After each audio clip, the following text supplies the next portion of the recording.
Hello there, welcome to Tech and Cash. I hope you are doing well. Today I want to talk about a few birds in the European expansion that in my personal opinion are maybe overrated. So a little bit of disclaimer before I start.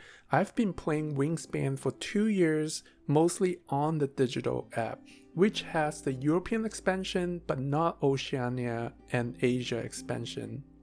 And I mostly play in competitive 2 players game, so my experience with this bird might be scaled by my mostly 1v1 experience. Just want to put that out there.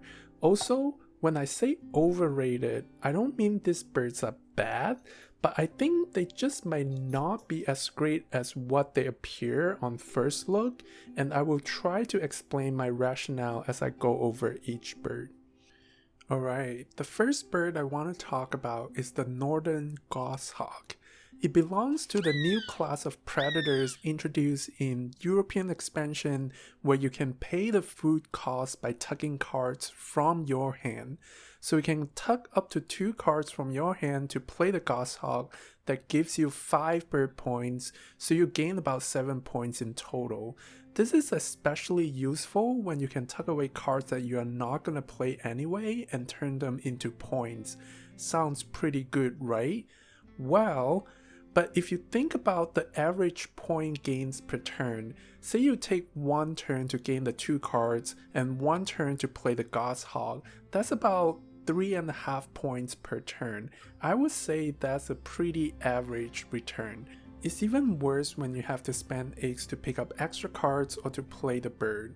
Even though the goshawk has the same power as the famous Bonalis eagle or Eastern Imperial eagle, where you can tug up to 3 cards to gain additional 7 or 8 bird points, on average, the goshawk is just not as good. In many games, I actually find it hard to decide whether to pick up the goshawk or not when they show up in the tray, especially knowing that I don't have a good access to cards. Next, I want to talk about Shift Shaft. Its powers allow you to tug up to 5 cards in a single activation, which sounds really powerful. The caveat is that you need to have 5 birds in your wetland, and you need to have birds that supply you extra cards to maximize the Shift Shaft full potential. Having the right combination of birds, together with Shift Shaft, can really build a formidable wetland engine. But I think there's also a big limiting factor for the bird, which is that it only really shines in the wetland and you need to have the right bird combination to pull it off. Based on my personal experience, Shift Shaft can be a trap sometimes when you get it in your starting hand or in the early game. In many games, I was tempted to play the Shift Shaft and started digging and hoping to find the right birds to continue to build my wetland engine. There's this almost false sense of security because I could tuck away his useless card every time. I was tempted to spend many turns digging for the right birds, and before I realized it, I already lost the momentum to build a meaningful board that can help me to progress into mid and late game. I think a lot of players think very highly of Shift Shaft because we saw a lot of massive tugging engines that were really enabled by the bird. But I think there's also a significant risk, an element of gambling that should be taken into consideration before you decide whether or not to go all in with the Shift Shaft. Alright, the next bird that I want to talk about might be a little bit controversial because I know it has a pretty dedicated fan base, and the bird is muteswan. So the muteswan allows you to tuck up to 3 cards and draw 1 back. I think it has many similar problems like the Shift Shaft, where you really need to have other birds in the wetland to make it really shine. But my bigger problem with the muteswan is the food cost. 3 foods is a big commitment for a wetland bird, especially in early game. When the muteswan is in the starting hand, it also really limits the combination of additional food or birds that you can keep. And when you start with muteswan alone in the wetland, It essentially only allows you to tuck one card and draw one card. So in that case, I'd much rather start with other birds with similar power like the barn swallow or purple martin, which only cost one food to play and give me better tempo in early game. Not to mention with those birds, I also get additional flexibility to play them in the grassland as well. I must clarify that I'm not saying muteswan is a bad bird.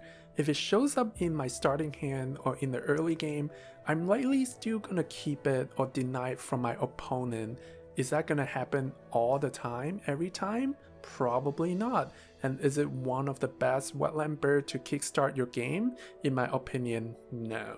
Please don't cancel me. Moving on. So the next overrated bird that I want to talk about is the long-tailed tit.